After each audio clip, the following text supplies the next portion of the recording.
नाशिकमध्ये भोंदू बाबा प्रकरण महत्त्वाची घडामोड घडली आहे।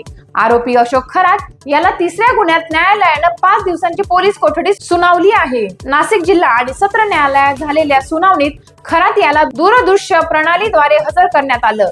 सरकारी वकील शैलेंद्र बागडे यांनी न्यायालयात सविस्तर युक्तिवाद करत आरोपी विरुद्ध गंभीर आरोप मांडले। आरोपी भाविकांना धमकावून पैसे उकळत असल्याचा आरोप असून या पैशाचा वापर नेमका कशासाठी केला जात होता याचा तपास सुरू असल्याचं त्यांनी सांगितलं। तपासणीसाठी अधिक वेळ आवश्यक असल्याचंही न्यायालयासमोर सांगण्यात आलं।